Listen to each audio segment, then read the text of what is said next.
relation ak Sonko parce que gis nañ ne voilà depuis si campagne électorale yi t'étais tout le temps derrière lui voilà bañ na ko ba gars yi suñ ko doon sànni des fois ay xeer tout le temps yaa ngi doon génn di riposter tu vois voilà lan mooy sa relation carrément ak Sonko. Bah, je vais te dire un truc. Si j'étais à côté de Martin Luther King, dama koy raagal, je serais à ses côtés. Noonu la ma yàlla bindee. Su ma fekkee woon jamonoy Malcolm X ci côté am, j'allais m'engager comme ses fidèles. Su ma fekkoon jamonoy Nkrumah ci wetam, j'allais m'engager à côté de lui. Jamonoy Lumumba bu muy bind lettre boobu di abandonner sa famille pour nous, si j'étais là-bas du ma nangu mu gën maa gore. su ma fekkoon jamonoy Thomas Sankara balaa ñu koy rey man la ñu njëkk a rey ainsi de suite jusqu'à arriver ci Sonko. C'est la même tête, c'est le même état d'esprit, c'est la même philosophie, c'est le même engagement, c'est la même sincérité. Comprendre nga? Je fais ça parce que dëgg moo ma tax a jóg, dëgg laa bëgg. J'aime profondément mon peuple. Je défends toutes sortes d'injustices. Bëgg naa affaire yi changer.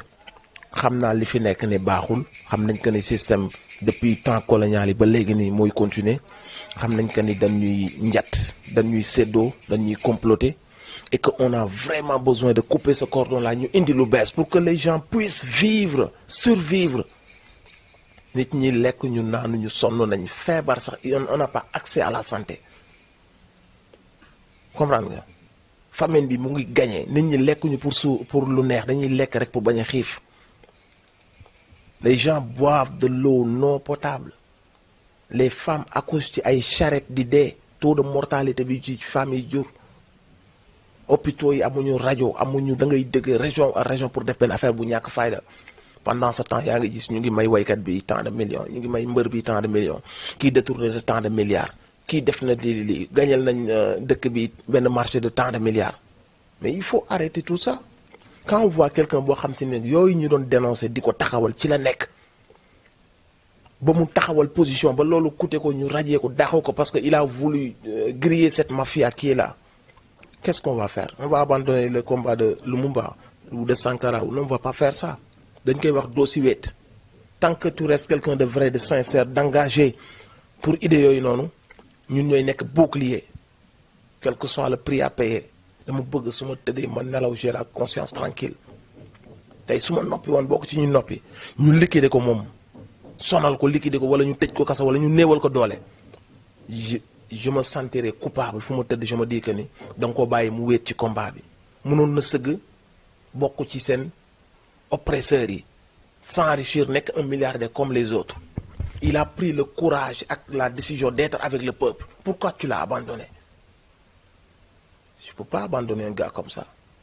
Comprends nga fi may waxee. Donc mon engagement il est sincère te dara warul ko bëgg sama peuple bëgg sama réew bëgg un changement profond ragaluma si làqatuma si su doon lu bon la xëy na sax ma mën a mais lu baax la profondément au fond de moi je sens que ni lu baax la.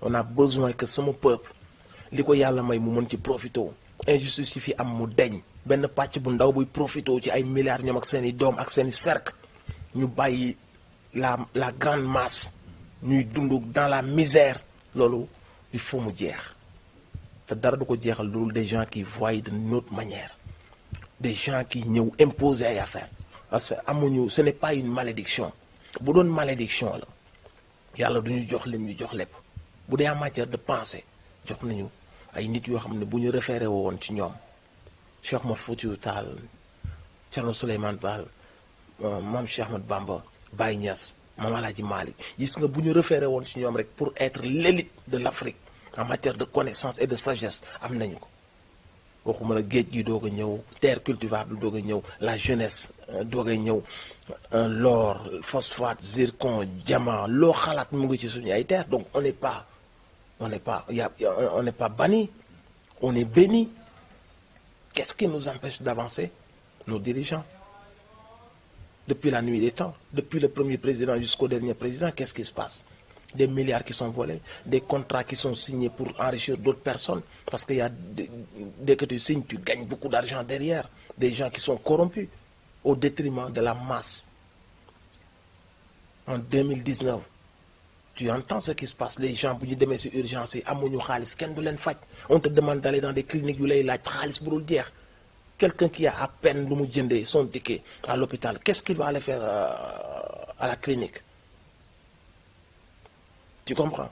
Et ça doit changer parparloo bi moo war a jeex ak naafeq bi nga ñeme dëgg nga xam ne yàlla rek moo fi nekk da ngay dee on n'est pas là on est là pour un temps bu gàtt lañ fiy def maximum 100 ans ngay dund waaw mais essaye de servir ton peuple tes petits-fils ñi war a ñëw au moins si yow tu t'engages sur un truc boo xamante si ni ñoom bu ñu ñëwee ils diront que ni sama papa wala sama maam il s'est battu mais qu'est-ce que tu dis non non non man nu ma def man ñu sama ceeb nu ma def ba fay samay facture c'est lâche mon frère de penser comme ça on pouvait le faire parce que gis nañ ñu koy def comprendre nga mais ñun dañu yar ci ay valeurs yi ñu yare nag tey moo waral suñu agissement bu ngay gis c'est ça qui me lie à Sonko et tant qu'il reste intègre et sincère si combat boobu noonu je serai le premier buy taxaw di ko défendre à chaque fois voilà